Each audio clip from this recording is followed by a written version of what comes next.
Imagine a world where every wrinkle tells a story of resilience, where the wisdom of age is celebrated, not overlooked. Let's unveil the untold narrative of dignity denied and rights upheld within the realm of aging. Welcome to Aging Together, a podcast dedicated to exploring the challenges and opportunities of caring for our aging loved ones. This podcast is a product of Caregiver Consulting and Healthy Solutions, a private consulting practice dedicated to helping you navigate the aging process with ease.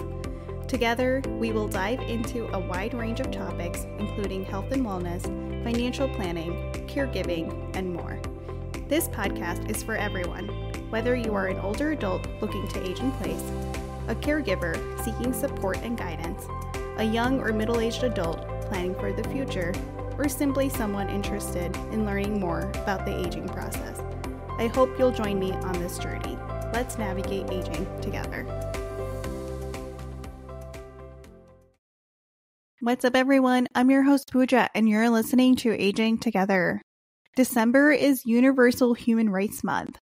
Universal Human Rights Month commemorates the adoption of the Universal Declaration of Human Rights, UDHR, by the United Nations General Assembly on December 10, 1948.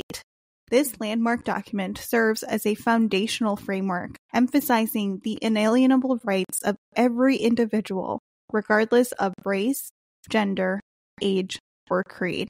It articulates fundamental freedoms, dignity, equality, and the right to live free from discrimination and abuse. With so many people being denied basic universal human rights around the world right now, it's hard to minimize it to one group of people. However, in line with the topics of this podcast, in this episode, I review the relevance of human rights to older adults and outline the critical importance of upholding human rights in the realm of aging through key initiatives and solutions.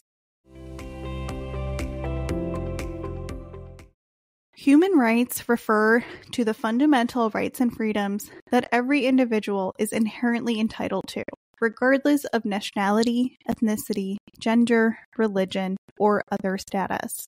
These rights are considered universal, inalienable, and indivisible, forming the foundation of dignity, equality, and justice for all people.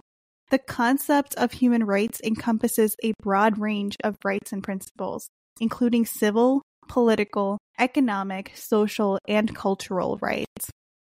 These rights are enshrined in various international documents and legal frameworks, such as the Universal Declaration of Human Rights, treaties, conventions, and national laws. Key elements of human rights include civil and political rights, like freedom of speech, expression, religion, assembly, and association, as well as the right to participate in government and fair judicial processes. Economic and social rights, which cover access to healthcare, education, housing, social security, adequate standards of living, and work opportunities without discrimination. Cultural rights, which protect individuals' rights to participate in cultural life, preserve their cultural heritage, and access cultural goods and services. The rights of marginalized groups, which include the protection of rights for women, children, minorities, refugees, persons with disabilities, and other vulnerable populations, ensuring there are equal treatment and opportunities. The right to equality and non-discrimination emphasizes the principle of equality, prohibiting discrimination based on race, color, sex, religion, national or social origin, among other grounds, and the right to dignity and the freedom from torture or inhumane treatment. All individuals have the right to be treated with dignity and respect, and are protected from torture, slavery, forced labor, and other forms of inhumane treatment. The concept of human rights is upheld by governments, international organizations, civil society groups, and individuals worldwide. Ensuring the protection and promotion of human rights is essential for creating just, equitable, and peaceful societies. Some of you may be wondering why an occupational therapist is addressing human rights, or why a podcast that talks about aging is addressing human rights. Let me explain. Basic universal human rights align inherently with occupational therapy practice and the ethical standard of occupational justice, as they both emphasize the fundamental importance of dignity, equality, and empowerment for individuals in their daily lives. Occupational therapy, rooted in the belief that engagement in meaningful activities and occupations promotes health and well-being, intersects seamlessly with human rights principles. Occupational therapists work to enable individuals, including those with disabilities or limitations, to participate fully in society, advocating for their rights to access healthcare, education, employment, and meaningful activities without discrimination. The ethical principle of occupational justice within the profession underscores the right of every individual to equitable participation in occupations that are meaningful and purposeful, regardless of societal barriers or limitations. It involves recognizing and addressing disparities in access to resources and opportunities, aligning with the core tenets of human rights to ensure justice, fairness, and inclusion for all individuals in their pursuit of a fulfilling life. By upholding basic universal human rights, occupational therapists contribute to promoting dignity, autonomy, and well-being while advocating for a society where every person has the opportunity to engage in meaningful activities and live life to its fullest potential. Now, let's talk about the relevance to older adults. The aging demographic represents a growing segment of our society. According to the World Health Organization, the global population of individuals aged 60 and above is expected to reach 2 billion by 2050. In the United States alone, the number of adults aged 65 and older is projected to nearly double by 2060, accounting for around 23% of the entire population. Unfortunately, aging populations often face human rights challenges that threaten their dignity and well-being. Issues such as elder abuse, neglect, ageism, lack of access to healthcare, social isolation, and financial exploitation remain prevalent worldwide. According to the National Council on Aging, approximately 1 in 10 Americans aged 60 or over have experienced some form of elder abuse. Estimates suggest that 1 in 20 older adults experience financial exploitation, a form of elder abuse, but the actual prevalence may be a lot higher due to underreporting and poor awareness. Financial exploitation can take various forms, including scams, identity theft, coercion, misuse of assets by family members or caregivers, and more, which can impact the financial security and well-being of older adults. Also, according to the National Council on Aging, 28% of older adults live alone. While difficult to track accurately, social isolation plays a large role in preventing older adults from accessing basic needs such as food, healthcare, and transportation. And finally, ageism can be an entire topic on its own. There are entire podcasts dedicated to unraveling ageism and teaching anti-ageist thought patterns, so I won't reinvent the wheel on that. But overall, ageism is the systemic stereotyping, prejudice, and discrimination against individuals based on their age. This deeply ingrained societal bias leads to unfair treatment, marginalization, and the denial of opportunities solely based on a person's age, hindering their ability to fully enjoy their basic human rights. Ageism perpetuates negative stereotypes about older adults, portraying them as frail, incompetent, or burdensome, which can result in reduced access to healthcare, employment discrimination, limited social participation, and diminished decision-making autonomy. Such discriminatory attitudes undermine the rights to dignity, autonomy, and equality that older adults are entitled to, as outlined in human rights principles. Ageism restricts their opportunities to actively engage in society, access resources, and contribute meaningfully thus impeding their pursuit of a life with full respect for their inherent worth and rights. Addressing ageism is crucial in upholding the basic universal human rights of older adults, ensuring they are treated with respect, have equitable access to resources and opportunities, and can actively participate in society free from discrimination based on age. As we keep these challenges in mind, let's explore some key initiatives and solutions taking place across the United States today. Numerous initiatives aim to safeguard the rights of older adults globally. Efforts to combat ageism within these initiatives and efforts to foster intergenerational connections also play a crucial role in empowering aging communities. 5 overarching areas of initiative are advocacy, education, legislation, environment, and equity. I'll break these down with 2 examples in each category. First, advocacy campaigns. These are initiatives involving organized efforts aimed at raising awareness, influencing policies, and promoting societal changes to safeguard the rights and well-being of older adults.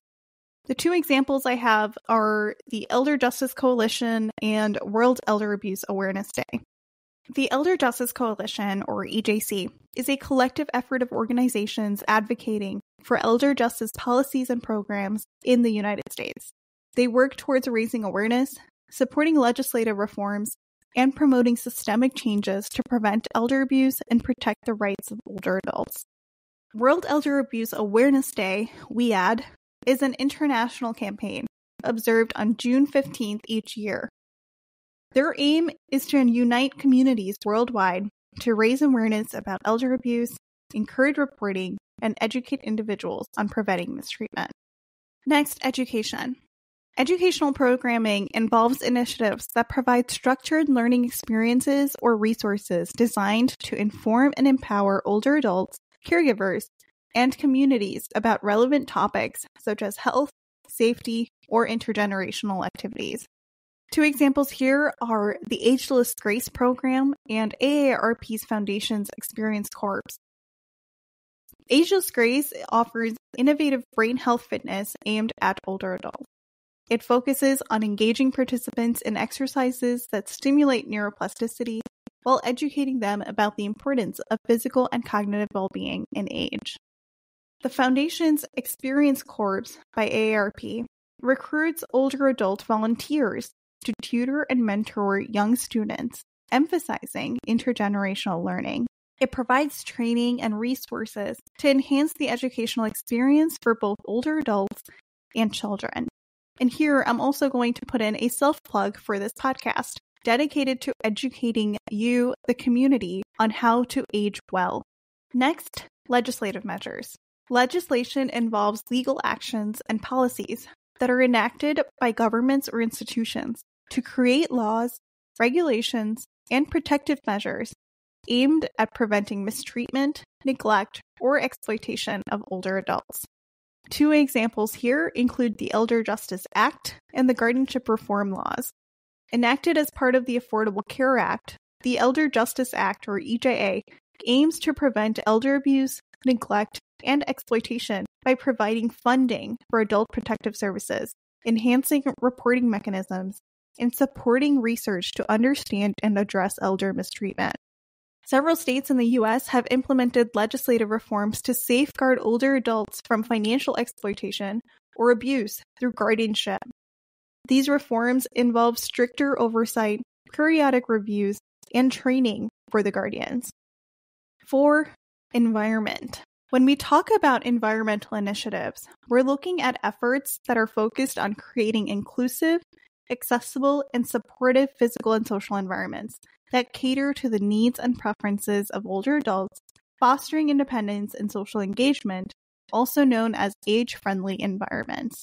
2 examples here include the Age-Friendly Cities and Communities Initiative and the Naturally Occurring Retirement Communities. Led by the World Health Organization, Age-Friendly Cities and Communities Initiative encourages local governments to create inclusive age-friendly environments. It involves adapting infrastructure, transportation, and community spaces to accommodate the needs of older adults. Naturally occurring retirement communities, or NORCs, are areas where a significant number of residents are older adults who have aged in place. Initiatives within NORCs aim to create supportive environments by offering services like transportation, social activities, and healthcare access within the community. And lastly, equitable access to healthcare and social services. Equity measures ensure fair and unbiased access to essential healthcare services, support networks, and community resources for older adults, regardless of socioeconomic status or geographic location. Two examples here are the Medicare Improvements for Patients and Providers Act, or MIPA, and community health centers. MIPA is a 2008 statute that amended the Social Security Act, extending healthcare coverage and services for older adults by providing assistance for low-income beneficiaries, promoting preventive care, and improving access to healthcare providers. It also helps Medicare beneficiaries with limited income and assets learn about programs that may save them money on their Medicare costs. Fun fact, President George W. Bush vetoed this bill. But on that same day, the House of Reps and the Senate came together for a bipartisan vote and overturned the veto. Community health centers are federally funded centers aimed to provide affordable, comprehensive healthcare services to underserved populations, including older adults. They often offer sliding scale fees and tailored services to meet the needs of aging communities. As we commemorate Universal Human Rights Month, let's reaffirm our commitment to championing the rights of older adults. Every individual deserves to age with dignity, respect, and access to the resources necessary for a fulfilling life. By advocating for and upholding human rights within the world of aging, we can create a society where every older adult is valued and supported. Remember, our collective efforts can make a meaningful difference in the lives of older adults across the country. At Caregiver Consulting and Healthy Solutions, we are dedicated to helping you navigate aging together. Thanks for tuning in, and I'll see you next time.